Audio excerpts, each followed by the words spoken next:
नमस्कार। आज हम एक बहुत ही खास किताब पर बात करने वाले हैं। ये असल में किताब है भी नहीं, ये तो रोमन सम्राट मार्कस ऑरेलियस की निजी डायरी है, मेडिटेशंस। मतलब उन्होंने इसे किसी को पढ़ाने या छापने के लिए नहीं लिखा था, ये तो बस उनके अपने लिए थे, उनके विचार, खुद से की गई बातें। और शायद इसीलिए ये इतनी शक्तिशाली और ईमानदार लगती है। मुश्किल समय में भी कैसे धैर्य रखें, कैसे अनुशासन में रहें और एक सार्थक जीवन कैसे जिएं, इसका एक नक्शा सा है ये। तो हमारे पास जो जानकारी है, जो स्रोत हैं, वो इसी किताब के गहरे विचारों और इसके पीछे के दर्शन, जिसे स्टोइक फिलॉसफी कहते हैं, उसको समझाते हैं। आज हमारी कोशिश यही रहेगी कि इस हजारों साल पुराने ज्ञान से हम आज की जिंदगी के लिए कुछ जरूरी बातें निकाल सकें। देखें कि कैसे एक सम्राट के निजी ख्याल हमें रोज की मुश्किलों से लड़ने में मदद कर सकते हैं। तो सबसे पहले मार्कस ऑरेलियस, ये सिर्फ एक नाम नहीं, एक पूरी शख्सियत है। रोमन सम्राट थे 161 से 180 ईस्वी तक, लेकिन इतिहास उन्हें सिर्फ एक राजा की तरह नहीं देखता। उन्हें फिलोसोफर किंग यानी दार्शनिक राजा भी कहा जाता है। जरा सोचिए, वो समय जब उनका साम्राज्य युद्धों से घिरा था, एक भयानक महामारी फैली हुई थी जिसे एंटोनिन प्लेग कहते हैं, और कितनी राजनीतिक उथल-पुथल थी। ऐसे माहौल में भी ये इंसान रोजाना वक्त निकालकर खुद पर सोच विचार करता था, लिखता था। और सबसे दिलचस्प बात, ये सब दुनिया को सिखाने के लिए नहीं, बल्कि खुद को याद दिलाने के लिए, खुद को बेहतर बनाने के लिए।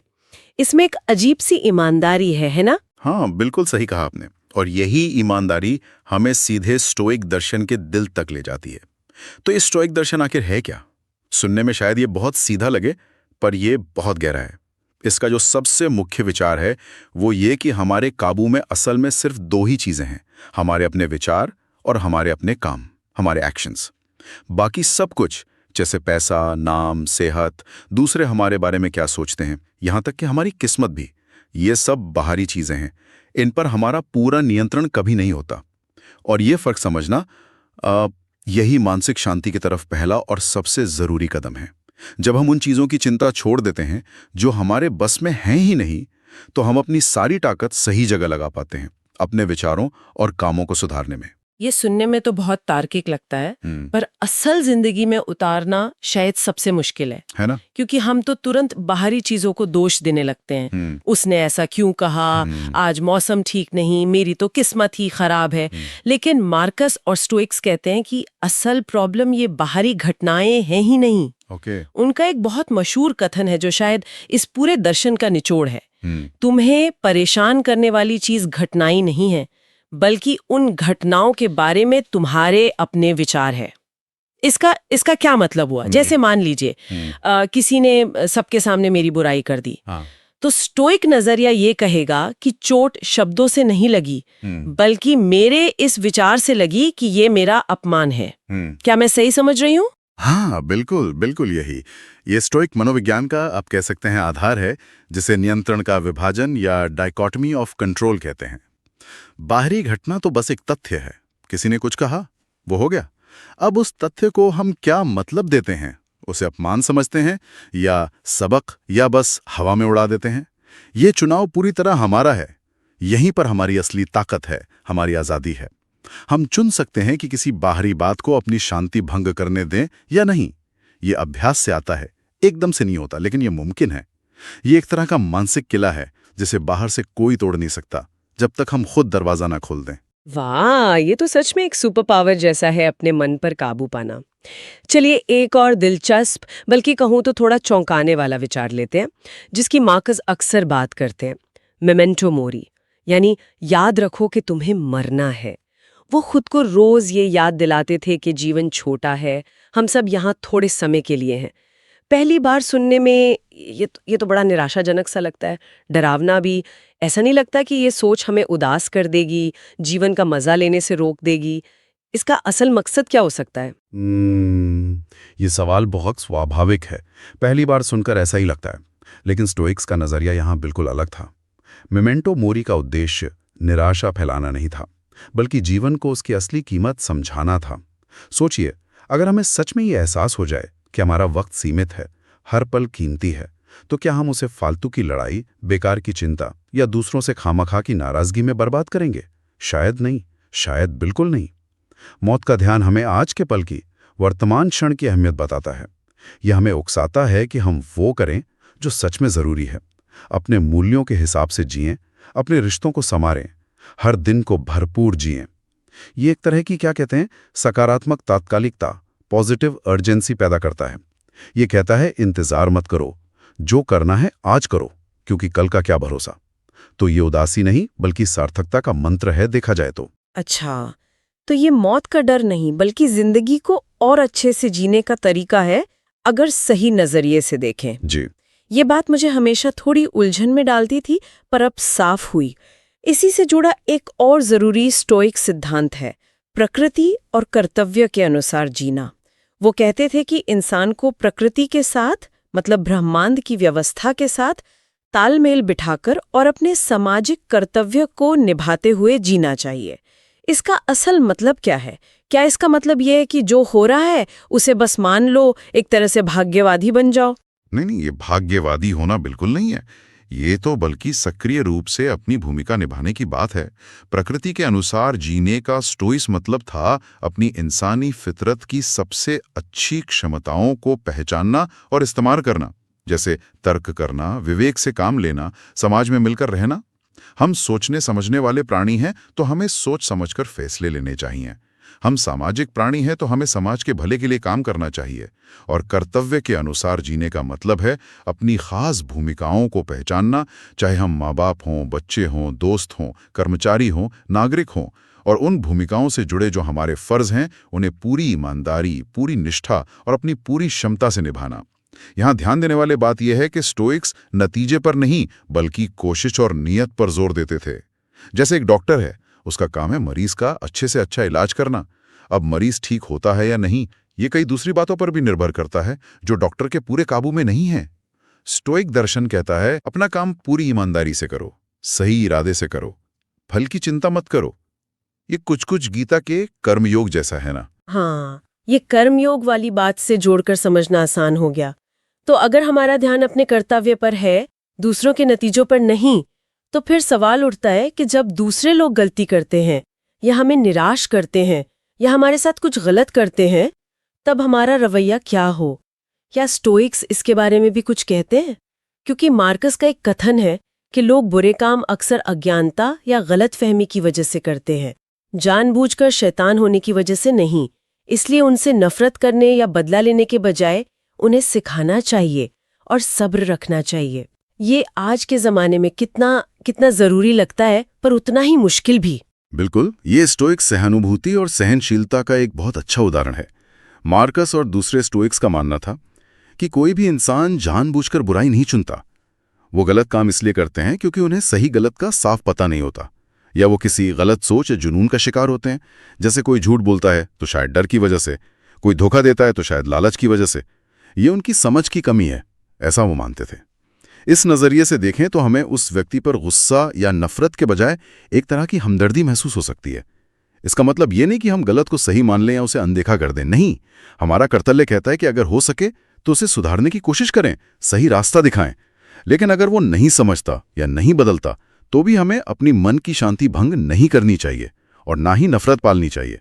हमें याद रखना चाहिए कि हम सब इंसान हैं, गलतियां करते हैं और सीख रहे हैं।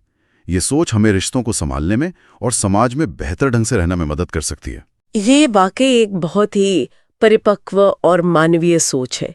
दूसरों की गलतियों को उनकी बुरी नीयत के बजाय उनकी नासमझी मानना। अब बात करते हैं उस चीज की जिसकी तलाश शायद हम सबको होती है, मन की शांति और सच्ची खुशी। मार्कस बाहरी चीजों जैसे पैसा, शोहरत, ताकत, यहाँ तक कि दूसरों की तारीफ पर भी निर्भर न रहने की सलाह देते हैं। उनका एक कथन है, असली अमीर वो नहीं जिसके पास सबसे ज्यादा है, बल्कि वो है जिसे सबसे कम की जरूरत है। तो अगर खुशी और शांति इन बाहरी चीजों में नहीं है, तो फिर कहाँ है?